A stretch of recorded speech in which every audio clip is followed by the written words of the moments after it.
तो गाइस कहानी शुरू होती है वहीं से जहां पिछली बार सब कुछ जल उठा था। एक हमला जिसने पूरी लड़ाई की दिशा ही बदल दी थी। तो आज का एपिसोड शुरू होता है अगली सुबह से। सूरज निकल चुका था और जैसे ही धुएं की परतें हटने लगी, मैडम का शव जमीन पर पड़ा नजर आया। उसका पेट छलनी था, सभी टांगे कटी हुई, एक जीती जागती तबाही अब मौन लाश बन चुकी थी। हवा चल रही थी, धीमी, ठंडी, सच्ची। लवगुड मेलिनी उस शव को बिना पलक झपकाए देख रही। ना कोई जश्न, ना कोई मुस्कान, सिर्फ गहराई और चुप्पी। ग्रेनोला थक कर जमीन पर गिर पड़ा। उसके हाथ कांप रहे थे। सिंक्लेयर का जादुई स्टाफ अब भी उसके हाथ में था, पर उसकी आंखों में था सिर्फ एक भाव, भरोसा। डोलोरेस की आंखें राहत से बड़ी हो गई थी। दूसरी तरफ होइनहाइम हल्की मुस्कान के साथ सांस ले रहा था, जैसे कह रहा हो हम जिंदा हैं और यही जीत है। मिडलबरो घुटनों के बल बैठा, लोबरो झुका हुआ, सांसें भारी, और हाइबरो उसने धीरे से सिर उठाया और गंभीरता से मैडम की तरफ देखा। बकीरागा जो सबसे आगे खड़ा था, उसका चेहरा अब भी शांत था, पर उसकी आंखें बता रही थी ये लड़ाई वो कभी नहीं भूलेगा। और वहीं जहां से सब शुरू हुआ था, विकोर खड़ा था। धुएं के पीछे से धीरे धीरे उसका चेहरा साफ दिखा। उसके हाथ अभी भी धनुष की दिशा में जमे थे और उसकी आंखों में था गौरव। तभी मैडम का शरीर धीरे धीरे हवा में घुलने लगा और उसी के साथ मेज टावर की टूटी हुई सिस्टम वापस चालू हो गई। टूर्नामेंट खत्म हुआ। सभी स्टूडेंट्स अचानक टेलीपोर्ट होकर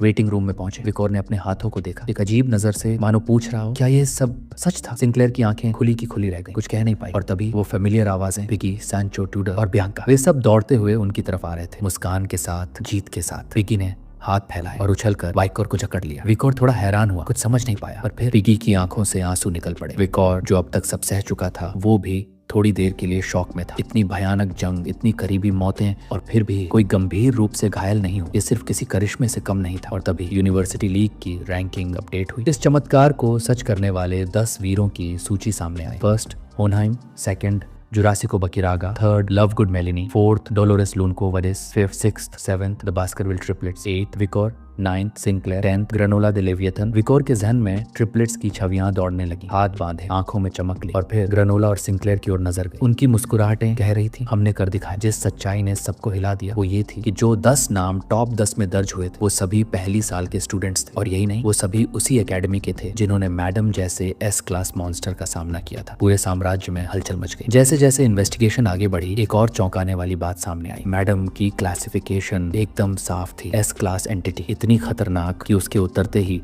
फील्ड पर नजर रखने वाली सभी मॉनिटरिंग आई सिस्टम ओवरलोड से क्रैश हो गई। सवाल यही था, तो फिर ये स्टूडेंट्स बचे कैसे? जब इन स्टूडेंट्स की मैक्सिमम शक्ति चौथे सर्कल या एक मामूली ग्रेजुएटर की भी नहीं थी, तो फिर कैसे? विकोर अब भी उस पल को याद कर रहा था। वो अंधकार, वो चीख, वो मॉन्स्टर की आंखों में जलता शैतान। कई सवाल उठे, पर जब सभी स्टूडेंट्स से पूछा गया, सभी के जवाब एक जैसे थे। जमीन फटी, एक मौका मिला, हमने एक साथ हमला किया और हम उसके कमजोर हिस्सों तक पहुंच गए। और क्योंकि मैडम का आना सिस्टम की गलती माना गया, आधिकारिक रिपोर्ट ने इसका निष्कर्ष बस इतना निकाला, अ फॉर्चुनेट कोइंसिडेंस, बस एक ताजीर, किस्मत का खेल। स्टेज के ऊपर व्हाइट बियर्डेड वेल खड़ा था। उसकी गर्दन झुकी हुई थी। नीचे सभी स्टूडेंट्स मौजूद थे। उसकी आंखों में रिग्रेट था, डिप्रेशन, शर्म। धीरे से उसने कहा, टूर्नामेंट खत्म होने तक मैं अपनी जिम्मेदारी निभाऊंगा, फिर इस्तीफा दे दूंगा। पूरे साम्राज्य के सामने उसने माफी मांगी। जो सबसे ऊपर बैठता है, उसी का झुकना सबसे भारी होता है। और यहीं से सभी कुछ धीरे धीरे सामान्य होने लगा। कई घंटे बीत चुके थे, रात उतर चुकी थी। एक टेबल के पास किसी ने बियर का जग उठाया। वो ट्यूडर था। उसके चेहरे पर एक हौले सी मुस्कान थी। वो खड़ा हुआ और बोला, ये टोस्ट सिंक्लेयर और विकोर के लिए, जिन्होंने टॉप 10 में जगह बनाई। बाकी सभी जो टेबल के चारों ओर बैठे थे चुप हो गए। दूर बैठी बूट कैंप वरंजियन की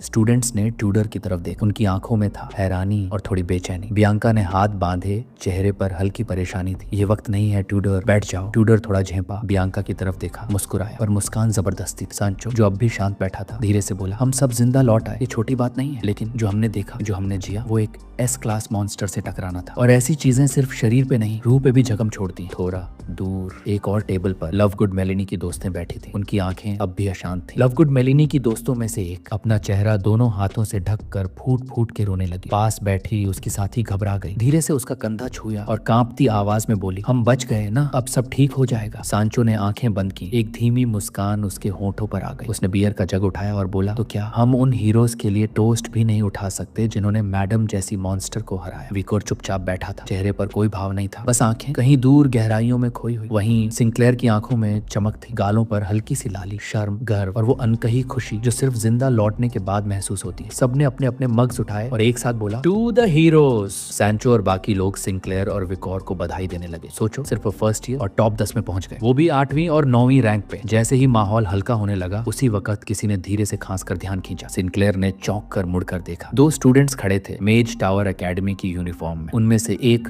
अपना सिर खुजाने लगा, फिर आगे बढ़कर बोला, आप विकोर और सिंक्लेयर है ना? सिंक्लेयर ने मुस्कुराकर सिर हिलाया। अच्छा लगा, देखिए कि आप दोनों ठीक हैं। उस स्टूडेंट की आंखों में एक सच्ची सी झलक थी। मैं बस शुक्रिया कहना चाहता था। टूर्नामेंट में आपने मेरी जान बचाई थी। विकोर अब भी चुप था, उसकी नजरें जमीन पर थी। वो लड़का थोड़ा झिझका, फिर बोला, मतलब थोड़ा अजीब लग रहा है, आप दोनों शायद कॉमनर होंगे, फिर भी नोबल्स को बचा लिया। सिंक्लेयर की आंखें एक पल को हैरानी से फैल गई। उसका चेहरा जड़ सा हो गया, जैसे समझ ही ना पाए कि ये बंदा पागल है या बेवकूफ। विकोर ने अब भी सिर नहीं उठाया और तभी किसी ने जोर से हाथ मेज पर मारा। बियांका थी। उसने एक झटके में उस स्टूडेंट की कॉलर पकड़ ली। उसकी आंखों में जलती आग थी। क्या बकवास कर रहा था तू? किसी को बचाने के लिए उसका बैकग्राउंड देखना पड़ता है क्या? वो लड़का डर गया, मगर अंदर ही अंदर गुस्से से कांप भी रहा था। उसकी आवाज कांपती हुई निकली, नहीं, मेरा मतलब वो नहीं था, बस ये कह रहा था कि शायद कॉमनर्स को ज्यादा मुश्किलें झेलनी पड़ती। सांचो ने धीरे से बियांका को कंधों से पकड़कर पीछे खींचा। चिल, छोड़ दो उसे। बियांका ने आखिरी बार उसे घूरा और उसका गला छोड़ा। वो लड़के बुरी तरह घबराए हुए तेजी से पीछे हटे और बिना मुड़े भागते चले गए। हमने उनकी जान बचाई और फिर भी हमें नीचा दिखा रहे हैं। सिंक्लेयर ने धीरे से सिर झुकाया और पहली बार उसके चेहरे पर थोड़ा डर था। उस लड़के से नहीं, बल्कि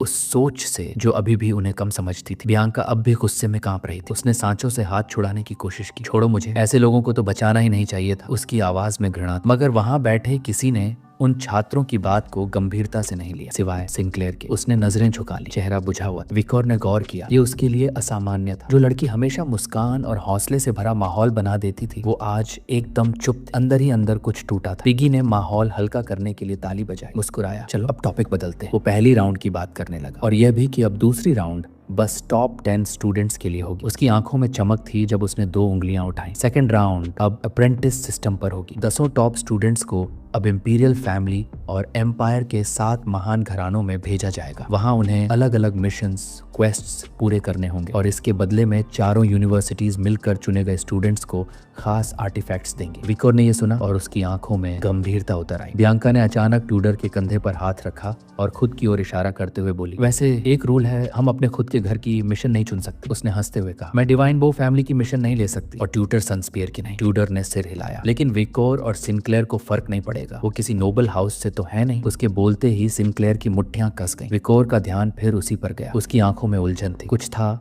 जो सिंक्लेयर छुपा रही थी। बियांका ने उंगली उठाकर कहा, एक बात याद रखना, कभी भी बास्करविल फैमिली की मिशन मत चुनना। वो आगे बोली, ज्यादातर स्टूडेंट्स ने या तो वो मिशंस फेल की हैं या लौटे ही नहीं। बास्करविल वाले कुछ ज्यादा ही डरावने होते हैं। वाइकर ने कुछ नहीं कहा, वो चुपचाप सोचता रहा। सिंक्लेयर की आंखों में हल्की बेचैनी तैरने लगी। बियांका ने अपने हाथ जोड़ ली और मुस्कुराकर पूछा, तो किस घर की मिशन लोगे तुम लोग? विकोर ने धीरे से सिर उठाया और एक पल को ठिठक गया। वो खुद नहीं जानता था क्या जवाब देना चाहिए। अगले दिन सूरज ढलने ही वाला था। ट्रेन की सीटी बजी और पहियों की घरघराहट के साथ वो धीरे धीरे चल पड़ी। एक डिब्बे की खिड़की के पास वाइकर चुपचाप बैठा था। उसके हाथ में एक एनवलप था, लोहे जैसी सख्त सील वाला, आयरन ब्लड सोड फैमिली का। उसने चुपचाप उस पत्र को पढ़ना शुरू किया और जैसे जैसे शब्द उसकी आंखों में उतरते गए, वैसा ही कुछ उसकी आंखों में भी चमकने लगा। उसे अब भी याद थी सबकी वो हैरानी जब उसने बास्करविल परिवार को चुना था। बियांका ने गुस्से में अपना चेहरा ढक लिया था। ट्यूडर और बाकी सब सन्न रह गए थे, क्योंकि हर कोई जानता था बास्करविल एक ऐसा नाम था जो खून की प्यास में डूबे पागलों से जुड़ा था। विकोर ने चुपचाप अपनी हथेली सीट पर टिका दी और बाहर के बदलते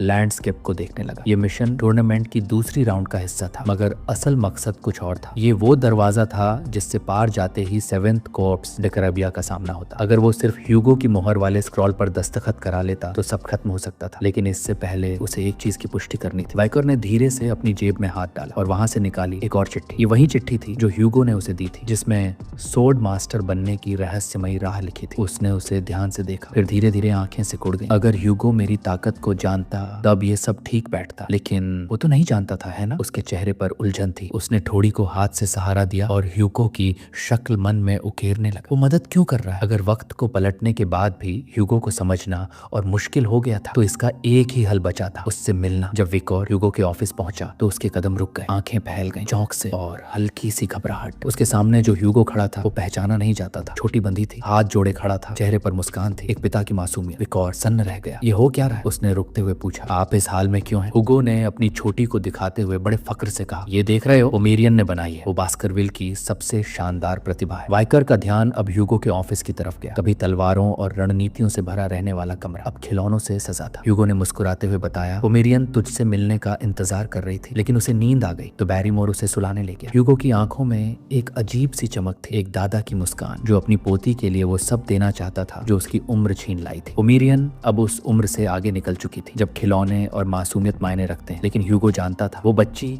जिसने बचपन में जिंदगी का स्वाद नहीं चखा, उसे अब हर वो चीज मिलनी चाहिए जो उसने खो दी थी। विकोर चुपचाप जमीन की ओर देखता रहा। वो नहीं जानता था कि क्या कहे। धीरे से उसने एक लिफाफा मेज पर रख दिया। ओसाइरिस के जरिए जो चिट्ठी आपने भेजी थी मुझे मिल गई। ह्यूगो की निगाहें ठहर गईं उस लिफाफे पर। विकर ने पहले ही उसे खोल लिया था। थोड़ी देर बाद उसने नजरें झुका ली। आपको कब पता चला कि मैं अपनी ताकत छुपा रहा हूँ? हुको ने आंखें बंद कर ली और बड़ी शांति से कहा, जब कोई सबसे ऊंचे रियल्म तक पहुंचता है तो वो चीजें देख सकता है जो आम लोग नहीं देख सकते। उसने हाथ मेज पर टिका दिया और कहा, कुछ चीजें देखे बिना भी महसूस की जा सकती और मुझे पता था तू भी ये जानता है। विकर का मन कहीं और चला गया। बीते सालों के उन पलों में जहां सिर्फ नफरत थी, तिरस्कार और बदले की प्यास। क्या ह्यूगो ने तब भी सब चुपचाप देखा था? क्या उसने सिर्फ ये देखने का इंतजार किया कि मेरी बढ़ती ताकत मुझे कहाँ ले जाएगी? पर तभी ह्यूगो ने उसकी तंद्रा तोड़ी। अरे अब जाके ध्यान गया। विकर की आंखें आश्चर्य से फैल गई। ह्यूगो ने मुस्कुराते हुए उसकी ओर देखा। ये जो यूनिफॉर्म तू पहन रहा है वाकई तुझ पर अच्छा लग रहा है। एकेडमी में मजा आ रहा है। विकर सन्न रह गया। शब्द जैसे गले में अटक गए, लेकिन फिर धीरे से उसके चेहरे पर एक मुस्कान फैल गई। उस रात पहली बार विकर ने खुश होने की आजादी महसूस की। अब तक ह्यूगो हमेशा मास्टर था या फिर एक पेट्रियार्क जिसकी निगाहों में विकर एक हाउंड से ज्यादा कुछ नहीं था। पर आज ह्यूगो ने पहली बार विकर को देखा था एक बेटे की तरह, और विकर को ये बहुत पसंद आया।